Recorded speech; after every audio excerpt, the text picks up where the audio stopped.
This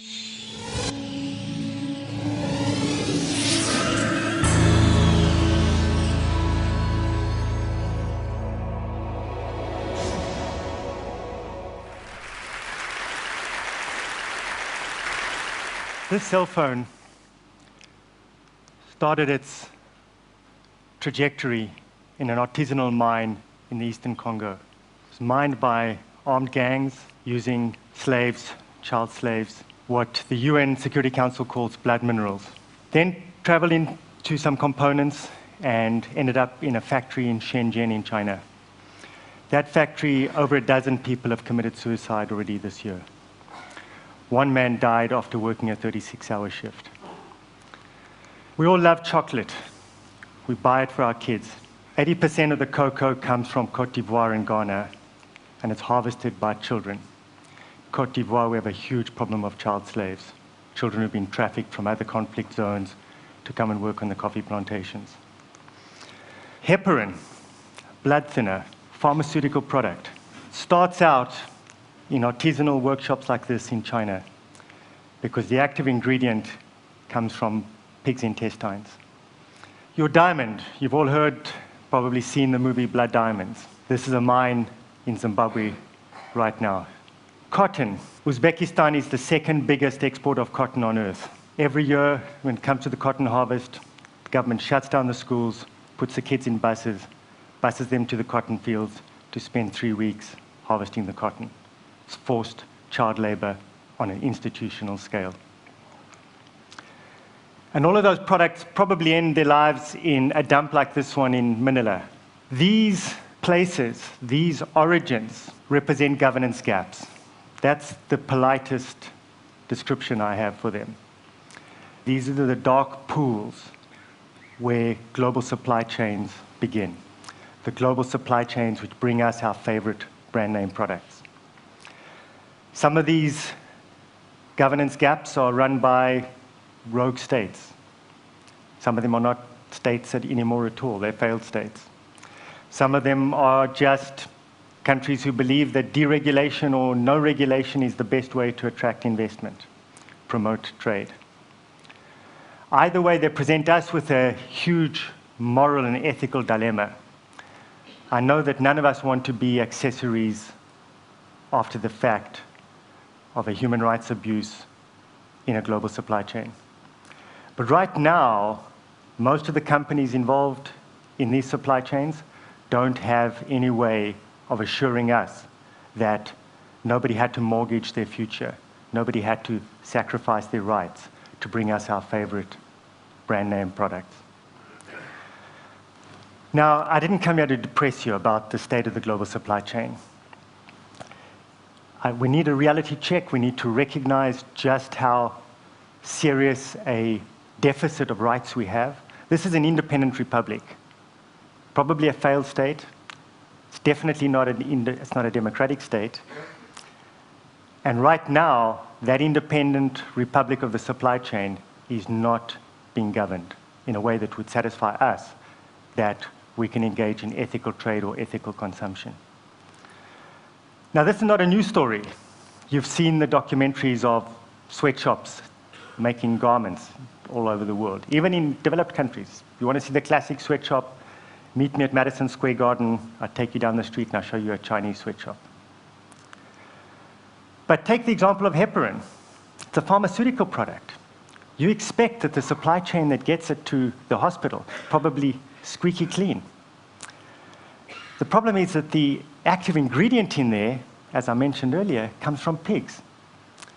The main American manufacturer of that active ingredient decided a few years ago to relocate to China because it's the world's biggest supply of pigs. And when their factory in China, which probably is pretty clean, is getting all of the ingredients from backyard abattoirs, where families slaughter pigs and extract the ingredient. So a couple of years ago, we had a scandal which killed about 80 people around the world because of contaminants that crept into the heparin supply chain. Worse, some of the suppliers realized that they could substitute a product which mimicked heparin in tests. This substitute cost $9 a pound, whereas real heparin, the real ingredient, cost $900 a pound. A no-brainer. Problem was that it killed more people.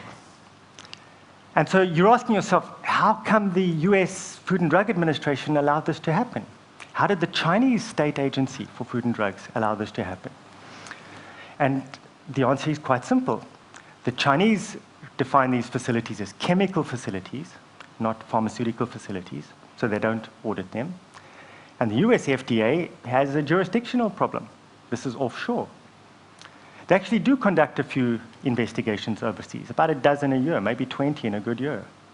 There are 500 of these facilities producing active ingredients in China alone.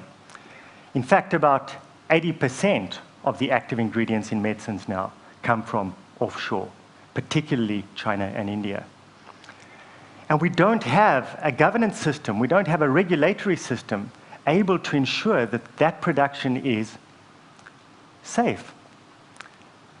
We don't have a system to ensure that human rights, basic dignity, are ensured. So at a national level, and we work in about 60 different countries, at a national level, we've got a serious breakdown in the ability of governments to regulate production on their own soil. And the real problem with the global supply chain is that it's supranational. So governments who are failing, who are dropping the ball at a national level, have even less ability to get their arms around the problem at an international level. And you can just look at the headlines. Take Copenhagen last year. Complete failure of governments to do the right thing in the face of an international challenge. Take the G20 meeting a couple of weeks ago. Stepped back from its commitments of just a few months ago. You can take any one of the major global challenges we've discussed this week and ask yourself, where is the leadership from governments to step up and come up with solutions, responses to those international problems? And the simple answer is that they can't. They're national. Their voters are local. They have parochial interests. They can't subordinate those interests to the greater global public good. So if we're going to ensure the delivery of the key public goods at an international level, in this case in the global supply chain, we have to come up with a different mechanism. We need a different machine. Fortunately, we have some examples. In the 1990s, there were a whole series of scandals concerning the production of brand name goods in the US, child labor, forced labor, serious health and safety abuses. And eventually President Clinton in 1996 convened a meeting at the White House, invited industry, human rights NGOs, trade unions, the Department of Labor, got them all in a room and said, look, I don't want globalization to be a race to the bottom.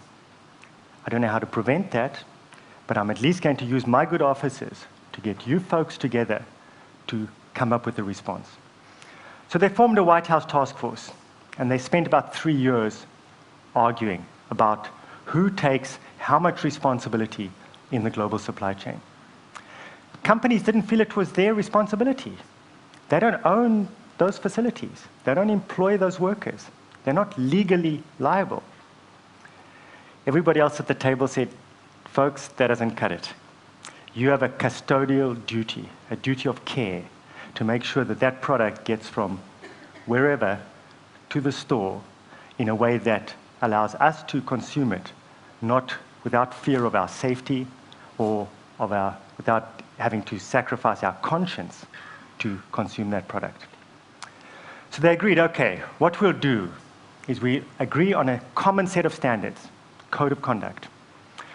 We'll apply that throughout our global supply chain, regardless of ownership or control. We'll make it part of the contract. And that was a stroke of absolute genius, because what they did was they harnessed the power of the contract, private power, to deliver public goods. And let's face it, the contract from a major multinational brand to a supplier in India or China has much more persuasive value than the local labor law, the local environmental regulations, the local human rights standards. Those factories will probably never see an inspector. If the inspector did come along, it would be amazing if they were able to resist the bribe.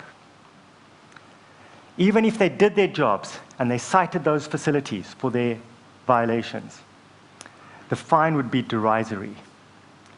But you lose that contract for a major brand name. That's the difference between staying in business or going bankrupt. That makes a difference. So what we've been able to do is we've been able to harness the power and the influence of the only truly transnational institution in the global supply chain, that of the multinational company, and get them to do the right thing. Get them to use that power for good, to deliver the key public goods. Now, of course, this doesn't come naturally to multinational companies. They weren't set up to do this. They're set up to make money. But they are extremely efficient organizations. They have resources, and if we can add the will, the commitment, they know how to deliver that product. Now, getting there is not easy. Those supply chains I put up on the screen earlier, they're not there. You need a safe space. You need a place where people can come together, sit down without fear of judgment, without recrimination, to actually face the problem, agree on the problem, and come up with solutions. We can do it. The technical solutions are there. The problem is the lack of trust, the lack of confidence, the lack of partnership between NGOs, campaign groups, civil society organizations, and multinational companies. If we can put those two together in a safe space, get them to work together, we can deliver public goods that right now are in extremely short supply. This is a radical proposition. And it's crazy to think that if you're a 15-year-old Bangladeshi girl leaving your rural village to go and work in a factory in Dhaka, $22, $23, $24 a month, your best chance of enjoying rights at work is if that factory is producing for a brand name company which has got a code of conduct and made that code of conduct part of the contract. It's crazy. Multinationals are protecting human rights. I know there's going to be disbelief. You'll say, how can we trust them? Well, we don't. It's the old arms control phrase, trust but verify. So we audit. We take their supply chain, we take all the factory names, we do a random sample, we send inspectors on an unannounced basis to inspect those facilities, and then we publish the results. Transparency is absolutely critical to this. You can call yourself responsible, but responsibility without accountability often doesn't work. So what we're doing is we're not only enlisting the multinational, we're giving them the tools to deliver this public good, respect for human rights, and we're checking. You don't need to believe me, you shouldn't believe me. Go to the website, look at the audit results, ask yourself, is this company behaving in a socially responsible way? Can I buy that product without compromising my ethics? That's the way the system works. I hate the idea that governments are not protecting human rights around the world. I hate the idea that governments have dropped this ball. And I can't get used to the idea that somehow we can't get them to do their jobs. I've been at this for 30 years, and in that time I've seen the ability, the commitment, the will of government to do this decline. And I don't see them making a comeback right now. So we started out thinking this was a stopgap measure. We're now thinking that, in fact, this is probably the start of a new way of regulating and addressing international challenges. Call it network governance, call it what you will. The private actors, companies and NGOs, are going to have to get together to face the major challenges we are going to face. Just look at pandemics, swine flu, bird flu, H1N1. Look at the health systems in so many countries. Do they have the resources to face up to a serious pandemic? No. Could the private sector and NGOs get together and marshal a response? Absolutely. What they lack is that safe space to come together, agree, and move to action.